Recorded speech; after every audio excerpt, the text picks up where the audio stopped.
Welcome back. Now, the coronavirus pandemic has gone beyond a health crisis and is now snowballing into what could be another challenge if the spread of the disease is not quickly combated.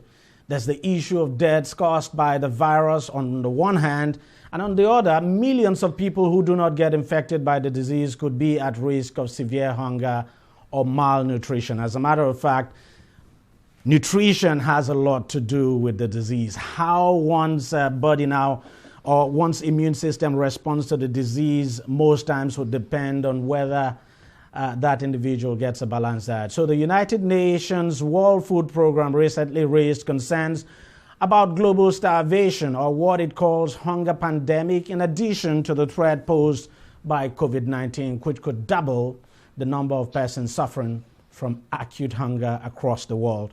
To help with this challenge, a group of health enthusiasts are working to provide relief for people in 10 communities across Nigeria by sponsoring meals of different families. Joining me now via Skype is Collins Akanno, who is a nutritionist and also the brain behind this initiative. Collins, thank you very much for joining us on the program.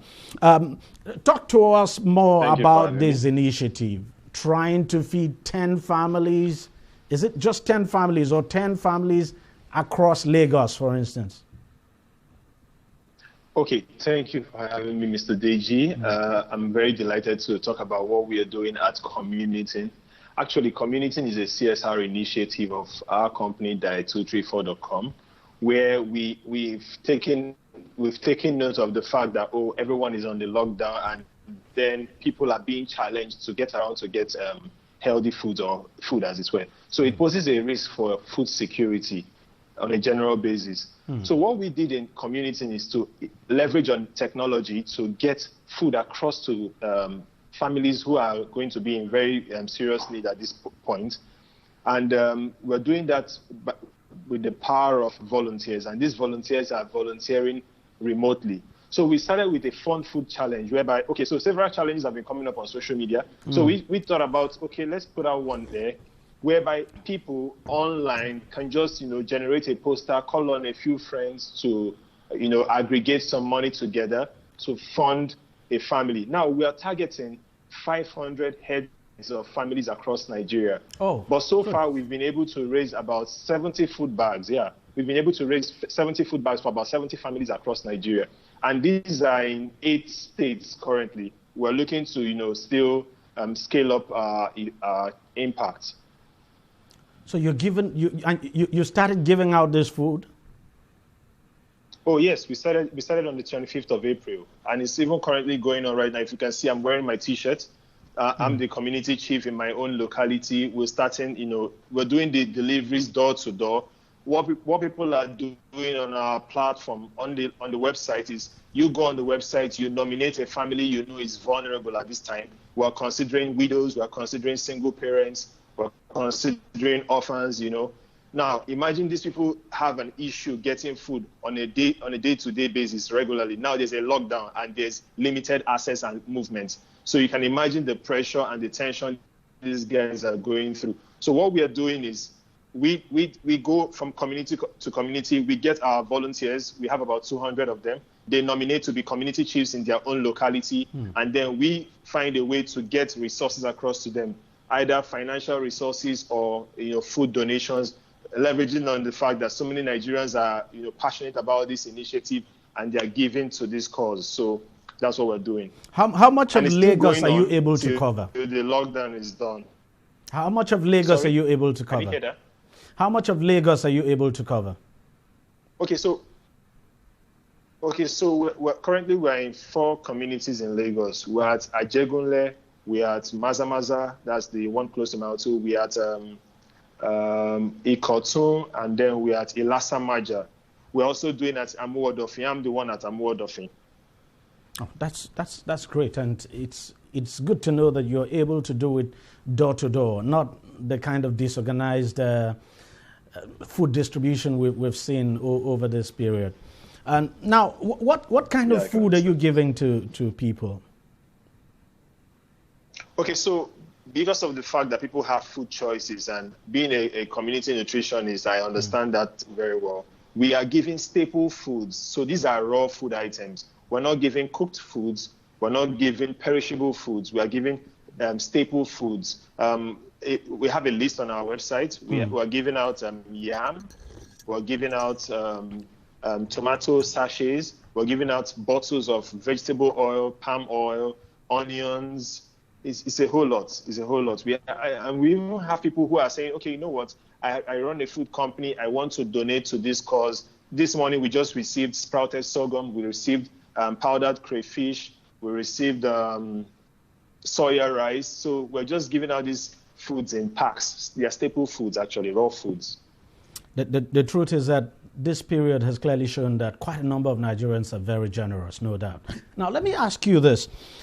In terms of nutrition, which is your core area now, we all know that nutrition is very key as well in terms of building one's immune system, because COVID-19 has no cure. Your immunity determines how strong one's immunity is now would determine one's chances of survival and, the pace of recovery now. If you were speaking to people and advising them in terms of their nutrition, what food do you think people should be taking at this time to help boost their immunity? Okay, so that's part of what we're doing, because we're not just giving out foods, we are sensitizing these people. And we're not doing it by putting our volunteers at risk or, with a chance of aerosol transmission and all of that. So what we did is to make a printable pamphlet. We sent it to these volunteers in their localities, whereby they print it and put it in the food bag for the family. So someone who is there can actually read it out to the family. Oh, these are COVID-19 safety guidelines. And then we included a nutrition guideline, how to eat in this period. So our key advice at Diet 234, my company, is to eat healthy in the COVID-19 period, because currently there is no diet, there is no supplement that has been touted to cure or to prevent COVID.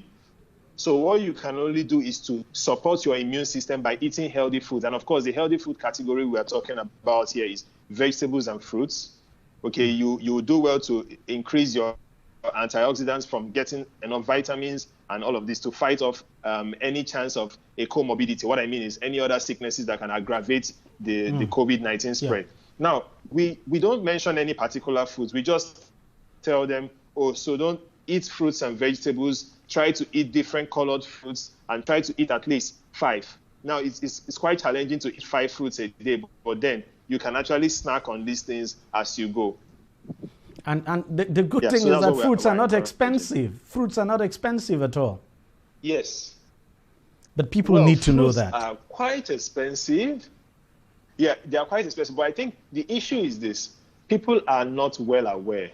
That's the problem. That's the first challenge. We need to get them aware, and then they know. Because you can actually spend a ton of money eating unhealthy foods where you don't know what to choose from. That's quite true. That's quite true. All right. Best of luck, and well done for what you're doing. Well done. If we're able to overcome this, it will be because of efforts of people like you. Thank you very much for joining us on the program. All right, we'll take a short break now. Thank you, Mr. We'll be right back. On DEJI 360, we don't just ask the questions. What is wrong with amending the Constitution the way the National Assembly members have been doing it? We seek answers. Constitution is constituent. Our problem is not lack of laws. Our problem is lack of the willpower to implement our laws. Answers that provide clarity. While we negotiate, we should try to make it a point that the girls must be complete. The clarity you need to make informed judgment so that you can make the right decision and take action. People are saying it is you politicians that are responsible for this, that you are the reason why this is happening. All these dollars that call themselves governors in this country. I wish we had people like Tony at the National Assembly. God forbid that I go to join that band. DEJI 360, providing clarity to issues.